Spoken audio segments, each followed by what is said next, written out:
Hey everyone, it's Julia. Today's video is a Q&A and you guys asked a lot of questions over on my community tab, so we're just gonna get right into it.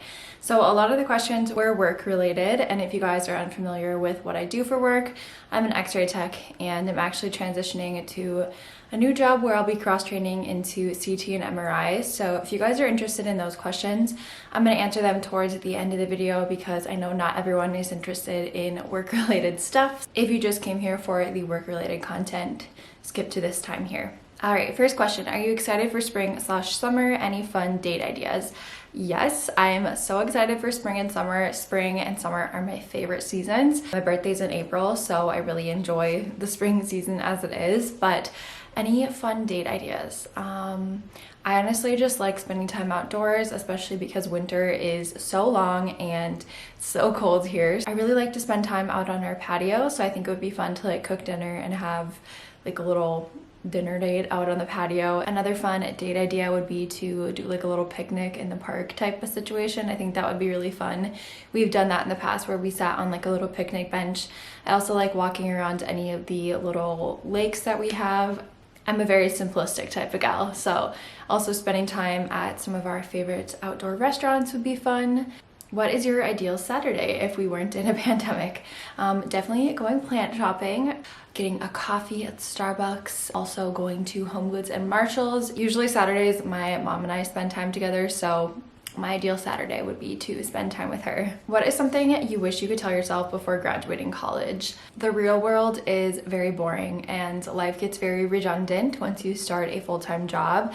At least from my case, I can't speak for everybody, but I found myself in a really big rut and a really difficult mental state when I started my full-time job. So I wish I knew that before starting my job, because I think a lot of us see like our parents or just people in general that we look up to, and we don't really see that aspect when we're in college because we're so used to being in our schedule that is ever changing each semester. So we have different classes Monday through Friday, and some of us may work jobs on days off or on the weekends, and I think having a schedule like that can be very overwhelming for people, but I also think having a schedule that is super repetitive can be very overwhelming as well. Like, I was very overwhelmed by all of that. Whose YouTube channel inspired you to start your own? I was actually in a collab channel for a very short period of time when I was in probably 10th grade, and we just filmed on our webcams. The final push for me to actually start a channel and stay consistent with it was when I met Bianca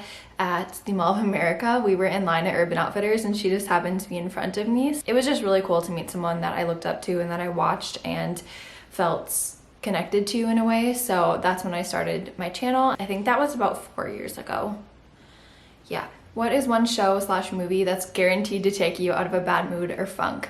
So I'm one of those people who watches the same movies over and over and over again. Like, I can recite all of the lines, and a lot of those movies are Disney movies from my childhood. So The Parent Trap is probably number one. Also Elf, Hocus Pocus. I know all of the lines to those movies. I am very annoying to watch movies with. What is your 5-year plan? What are your plans for summer?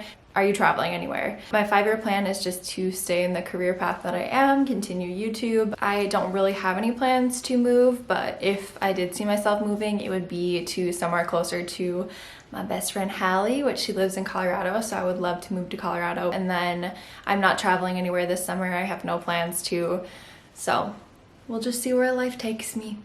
Do you ever track what you eat or just eat intuitively?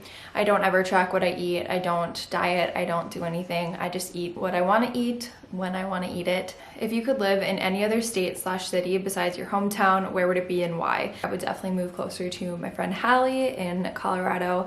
I fell in love with Colorado when I went there. I know so many people like it, and if you watch any of like the moving to Colorado vlogs, you'll see a lot of hate comments in their comment section, which is crazy, but I know a lot of people move to the Denver area and it like skyrockets all the prices for everything, so that's kind of a reason that a lot of people don't want people moving there. But my uncle actually lives in Aurora, so I know a few people that live out there, and a lot of people from my high school actually moved out there, so I just love Colorado. There's just so much to do and so much to explore. I don't know, I just love the outdoors. What is something you've learned the past year that changed your perspective on something? I learned a lot of really important life lessons in a very short amount of time when I worked at my last job, and I think one of my most important lessons that I learned is that I need to trust my intuition when I meet somebody. I feel like I have a very good sense of who a person is just based on how they portray themselves, how they hold themselves, how they talk about other people, if they interrupt people. I can't stand when you are talking in a group of people and one person talks over other people constantly, or they feel like their opinion is the only one that matters, or they only feel like they should voice their opinion and they should just have everyone else listen to them. I've experienced quite a few people like that over the last year, and unfortunately, I have found that a lot of the managerial roles and the people who hold higher positions have personalities like that, and I don't understand why it is that way, but I'm hoping as our generations continue to move into higher positions that they kind of change that cycle, I guess. But there was just one person in particular that I met, and they have forever changed my perspective. Do you plan on getting married? No. Do you think you and Cole will get a dog? I have wanted a dog for the longest time, but they are so much work, and I think having one in an apartment would be a lot of work as well. And my parents have 2 dogs, and I go see them constantly, so as much as I love dogs, I am not ready for one. But eventually. How long have you and Cole been dating? How did you meet? We've been dating for 4 years. It'll be 5 in July. And we met on Tinder, which back then it wasn't what it is now, of course, but I actually knew his roommate back in high school. So I knew of him because it's a small town, but we didn't directly know each other. What are some of your life goals? One of my goals is to hopefully move out of North Dakota, see what other states have to offer, meet more people, and then also eventually get a dog. That would be a very big goal of mine. I would also love to become certified in CT and MRI, which is a big goal of mine in the next 1.5 to 2 years. Someone asked, how are you? I'm good, thank you for asking. What is your star sign? I am a Taurus. Go-to cheat meal. Are there exceptions to when you'll eat meat? I don't really have cheat meals. Like I said, I'll just eat what I want when I want. I guess one thing I can say is if it's a comfort food, I really like to make nafla soup, and my mom has a really good recipe. The only times I'll really ever eat meat is if it's in something that you can't really pick out. I don't eat beef or pork, but sometimes I'll eat chicken, but very, very rarely. And occasionally I'll eat a seafood or a fish, but I don't ever go out of my way to order it or buy it. I just don't prefer to cook it. It's so gross to me. So I personally don't feel like I need meat in my life to be fulfilled. I'm not vegetarian, I'm not vegan, I'm not pescatarian. I don't label myself, but I tend to not eat any meat products. So I don't really ever have any exceptions to when I'll eat it. What equipment and programs do you need to start a YouTube channel? Honestly, you don't need anything crazy. A lot of people use their iPhones or a very simple camera, and then you just need a simple editing software. I started out with Windows Movie Maker, which has hardly any features, but it was something. So I started with that, and then eventually I got a MacBook, and I used iMovie for the longest time. And then I eventually upgraded to Final Cut Pro. So you don't need anything crazy to start a YouTube channel. I honestly bought the cheapest tripod that I could find at Target. I think it's a Targus, yeah. Is it hard living with a boyfriend?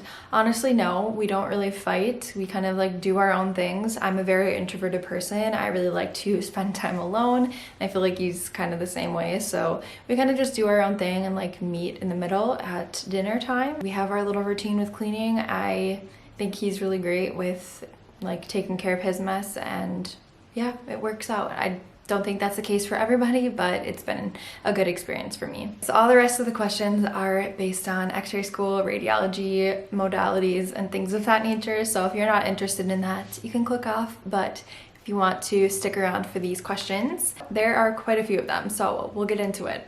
Did you always know you wanted to go into rad tech? Actually, no. My parents actually were both in x-ray, so that's how they met. My dad was the second year while my mom was the first, and they met, and then they started dating, and then they got married and everything. They both started out in x-ray, and my dad went on to MRI, and my mom went on to ultrasound, so My dad's sister, so my aunt, she is the manager of the clinic that my mom works at, so it's in the family, definitely. When I was in high school, I took a health careers class and I was really interested in starting out in a healthcare profession, but I wasn't sure what. I thought that I wanted to do nursing for a while, and then I worked as a DSP, which is kind of like a CNA. You do like med passes and everything, but you aren't credentialed as a CNA. I learned that nursing was not for me. I really liked the aspect of being involved with patients and being involved with their cares. I changed my major a lot when I went to NDSU, and then during all of that time, my dad really encouraged me to go into radiology because it's such a great field if you want to advance, because there are so many different modalities that you can go into, and general x-ray is a starting point for a lot of people. There's nothing wrong with staying in general x-ray, but my dad had just encouraged me to look into it that entire time. And then NDSU had a bachelor's program, and you basically get paid the exact same here in North Dakota if you have an associate's in applied science versus a bachelor's degree. Some people may think that you're more well-rounded with a bachelor's degree, but honestly you get the same 2-year clinical experience with both programs.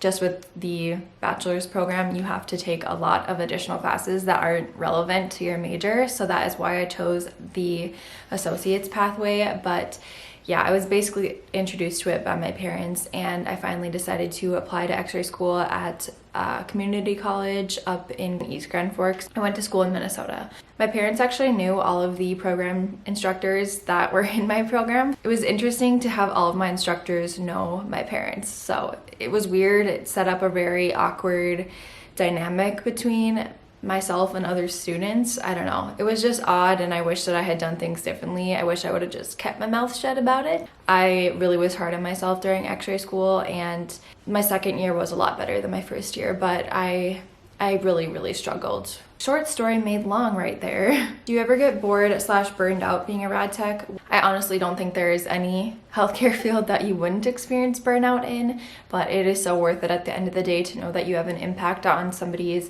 healthcare journey or their just experience at a facility in general. So most of the time you'll have a positive experience with a patient. You'll occasionally have those patients who are combative or rude or just not having a good day and they take it out on you, but you're with them for such a short period of time that you just kind of have to brush it off and just get what you need to get done. But a lot of the times that was my experience at the hospital. I've never really experienced that in a clinic setting. Occasionally you'll have that, but yes, definitely burnout is a real thing. I only ever got bored at my old job because we had like 4 x-rays a week. My entire month of July that I worked there, I had 0 x-rays. It was terribly painful to not have anything to do that entire time. They kept me busy with other things, but I just felt like I was not fulfilling my role as a radiographer. I really struggled with that. So especially being a new tech, I felt like, oh my God, I'm gonna lose all of my skills. So that is why I decided to make a career switch. What was / is your least favorite part about working as a rad tech? Did you feel prepared after graduation? I don't really have like a least favorite part. And I did feel prepared after graduation because I worked as a second-year student, so I worked on the weekends. I usually did 2 12-hour shifts on the weekends, so I did feel really prepared because I had so much extra hands-on experience outside of just clinical. So I would really recommend getting a second-year student position or like an internship outside of clinical if you can. Can you give some recommendations to your favorite work shoes as a rad tech? I really like the Brooks shoes. I found that those were really comfortable. I think I've heard that Asics are really good. I think if you're working at a hospital where you're going to be on your feet constantly, you really need a shoe that has good support. So I would recommend any type of running shoe. That will probably be a little bit more expensive, but I know Zappos has pretty good deals on Brooks shoes. Best places to apply as a new rad tech. I would definitely recommend starting out in the hospital setting because the clinic setting you are going to lose a lot of your skills, especially when it comes to fluoro, traumas, just critical thinking in general, as well as surgery. You will probably lose all of your C-arm skills if you don't stay proficient with them, which I'm pointing the big arrow at me because this all pertains to me and this is my own first-hand experience. Like I said, I did work as a student, so I did get all of that extra hands-on experience, and especially at the start of COVID, I was very burnt out. That's why I decided to transition to the clinic job, and I also learned phlebotomy there, so that was one really good perk about working at the clinic. So although I had very minimal x-rays there, I did learn other skills. So with everything, there's going to be pros and cons. I think the best places to look for different jobs would be someplace like Indeed.com. A lot of people always ask me if I'm nervous about the job outlook, and no. People who tell others about that are just trying to be intimidating, and I think don't even listen to it, because literally with any career, you may have to move. Like, let's say somebody who majors in business, they're probably not going to find a job straight out of school. And I know so many people who majored in stuff at a big university and they're not even working in the field that they graduated in. So you pay so much money in tuition and you have so much student debt that you're not working in your field, and that just doesn't make sense to me. So that's personally why I really like trade schools and technical schools, but I'll get off my soapbox. Of course, you're entitled to yours. That's just my opinion. What concepts did you find difficult to learn when you were in school? Definitely physics, and I think that's just because I'm a very visual person. So with the positioning and stuff, I learned really easily with that because I was able to visualize how to position, and you can see x-rays and how to correct your mistakes. But with physics, it's something that goes on inside the tube. It's something that I can't visually see. So I think a lot of the times with those concepts in physics, videos were really helpful for me. Everyone has a different style of learning, and I think that's what's kind of hard is when people ask for recommendations on how to study.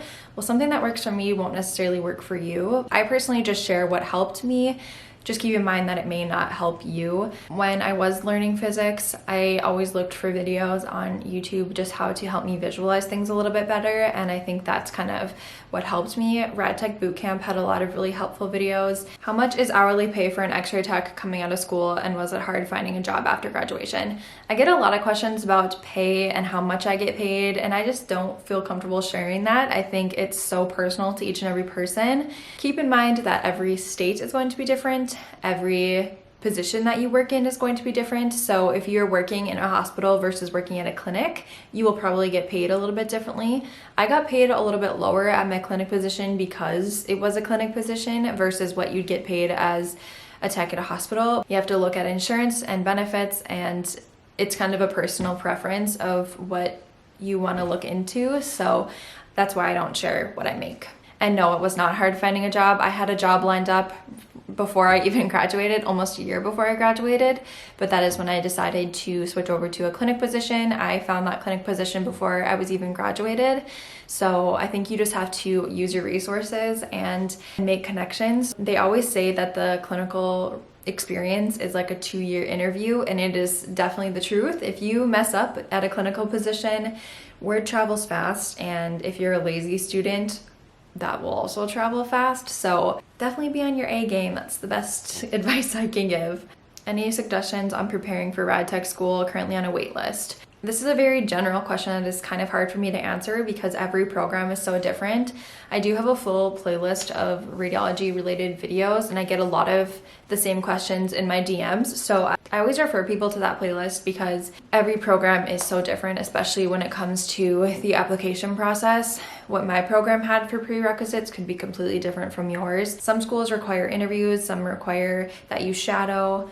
It is literally just going to be so different. I'm going to refer you to that playlist, which I'll link here as well as in the description box. I know sonography is a different program in some colleges, but do you learn about that in the radiology program? In my program, no, because it was general x-ray. We were able to shadow in sonography, but I didn't learn anything from those techs because it was just them scanning and they couldn't like show me what was on the screen. Like if there's a pathology that's wrong with the patient, they can't tell the patient, so they can't really teach us. So shadowing can be helpful. However, it's not very helpful because the techs didn't take us back into that room after the patient was gone to show us what was wrong. So how do you become registered and licensed in different modalities like CT and MRI? I am confused on the whole registry process.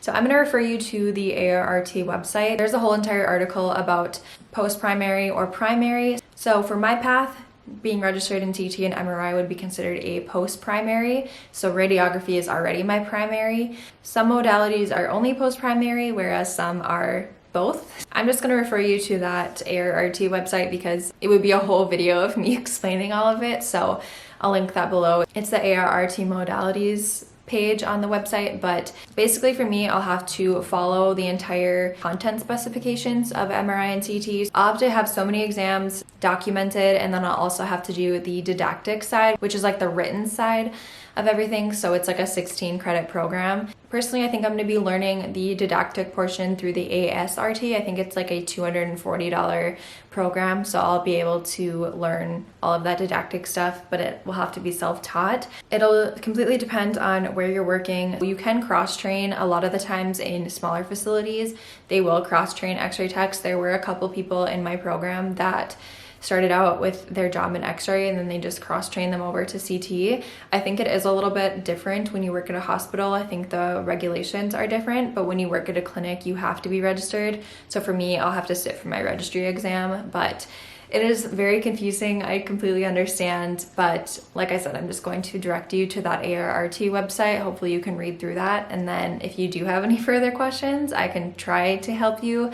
But I think starting out in general x-ray, and then if you are really interested in pursuing other things, ask your program directors because they're going to be the ones to know. Someone asked, how did I take notes? And I get this question a lot. I took notes on my MacBook, just in a Word document, and I have a lot of videos on how I did that, so I'll link them down below with the timestamps. So those are all the questions that I'm going to answer today. I hope you guys enjoyed watching this video. It was kind of a long one, so if you made it to the end, I hope you have a great day. But if you guys want to follow me over on Instagram, feel free to do so. All of my socials are linked in the description box. And be sure to look through all of those documents that I put in the links. So thank you all so much for watching. I'll see you guys very soon in a new video.